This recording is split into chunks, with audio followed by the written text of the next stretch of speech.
Jo penso que avançar una setmana a l'inici del curs no tindrà efectes ni positius ni negatius.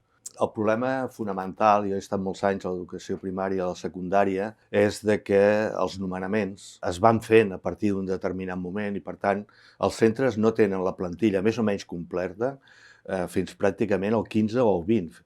Encara que comencin el 15, moltes vegades s'han de fer mans i De mànigues. setembre? De setembre. Val? Llavors, bueno, jo crec que aquest és un aspecte que ja veurem els efectes que té. Lo de compatibilitzar amb la jornada laboral, mentre al nostre país hi hagi moltes jornades laborals de matí i tarda, home, és complicat, no?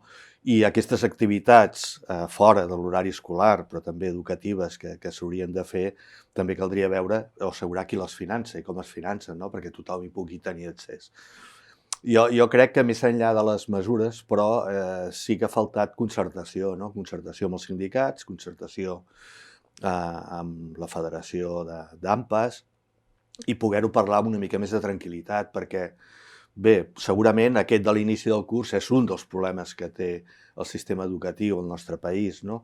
Però n'hi ha d'altres que són les sobreràtios en alguns centres, també tot el tema de la segregació escolar.